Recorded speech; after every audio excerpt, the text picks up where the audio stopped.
Well, it's time for another cigar unboxing.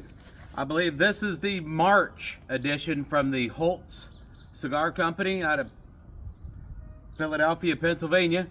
A couple of good guys, big YouTubers. So I was kind of supporting them a little bit because they've got a heck of a YouTube channel and I actually like their content. So anyway, let's see what it is. I did cheat this time. You see, I didn't have to open it. I was like a kid in the candy store or Christmas time and I was just running around amok. I had to know what was in here before I talked to you guys. How old do you have to be to grow up? I'm not sure. But this one came in and I was pretty excited and I wanted to dig into it. So there's a couple of good ones in here. So we have what looks to be a total retail value of $86.04. We've got a couple of pretty nice sticks in here today. Most valuable one on a retail level is $25. The one right underneath of it is $24.75. Then you get $15.50, $10, and $10.79. And I'm going to be honest with you, the $10.79 is the one I'm most excited about. It's going to be the Punch Diablo. It's a powerful profile of hickory, leather, mesquite, black pepper. Commands a palate with a feisty tenacity thanks to a dark Ecuador Sumatra wrapper and a complex core of Connecticut broadleaf, Nicaraguan, and Honduran log fillers. That clicks just about every box of the cigars that I like. Let's see if I can find that one in here. Is it the Punch? Yep, Punch Diablo. 1840. So definitely a darker looking stick. Yeah, that's the one I'm most looking forward to. Then we've got a Upman Vintage Cameroon, 89 on the score. Dominican Republic, strength is medium, 5x50. And toasting notes of cocoa, chestnut, coffee bean. Wood resonates with a peppery accent, courtesy of a toothy Cameroon wrapper and an intricate blend of Dominican, Nicaraguan, and Peruvian long fillers. A toothy Cameroon wrapper. Put in the comments what you think a toothy Cameroon wrapper is. I don't know. It's big words. I don't know if toothy is a big word, but I don't know how to use it in that sharp, bitey. I don't know. Probably have to Google it. Maybe I should have paid attention in English class. Let's see if I can find. Oh, that's going to be this guy. Looks like it does have a little cigar. Not a cigar, but a little cedar. Have any of you guys actually had luck lighting cigars with that?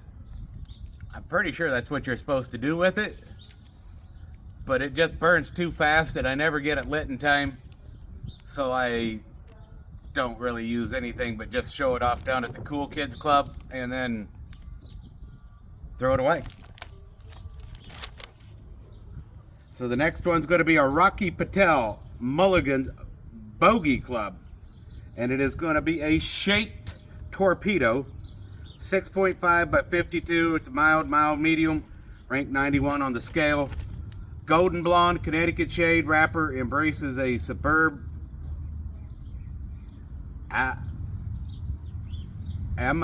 see, I don't know. What do you say? Amalgam. Amaglon? I don't know it. See, this is a whole journey for me. Of Dominican and Nicaraguan long fillers in an excellent profile of cashew, coffee bean, and buttered toast with a undercurrent of spice. A little mild to medium. I would think that would be a good morning cigar, coffee cigar, just not overwhelming on the flavor profile.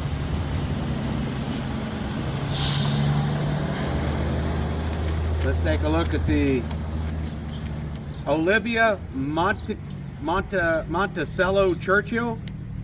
Now, I did just think of something I could do. I could probably use a search engine and learn how to correctly pronounce all of these words. Or I could just be me and fumble my way through it. And if you're still here watching, thank you, by the way. So this one is going to be a medium default. Its country is Nicaragua. 94 rated. Oh boy, that's a long one.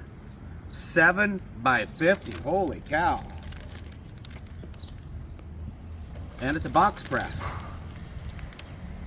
Huh. Boy, you're gonna think you're smoking something when you're smoking that thing. That almost seems like what was that? There was, a guy on TV, black and white. He always had one of those real long cigars and a top hat. Can't think of his name, but that could be one of his. Ranked 94, medium to full on the flavor scale.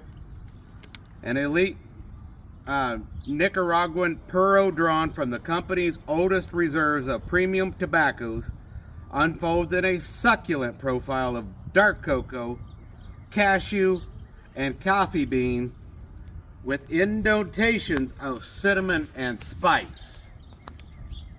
Oh, don't that sound nice? It's another one that I'm looking forward to as well. I think that would be a nice, if I was going to a cigar club and I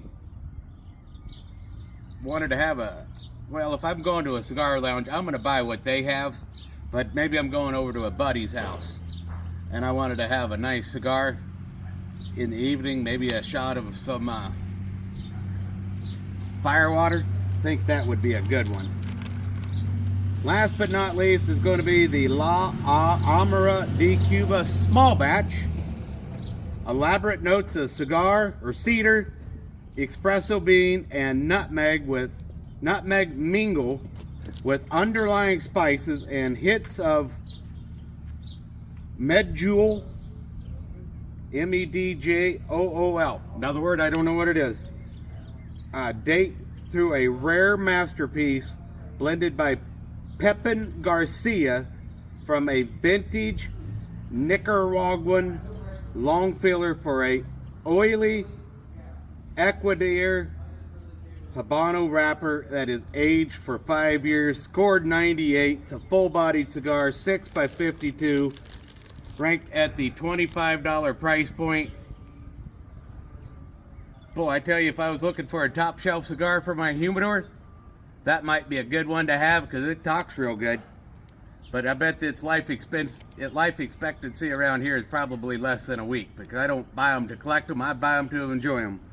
So if you like this, I do want to throw this in there. They do continue to throw some Boveda packs in there. So they're doing a good job. They send them out quick. If you like this content, let me know. But we'd appreciate you watching. Don't forget to click like and subscribe.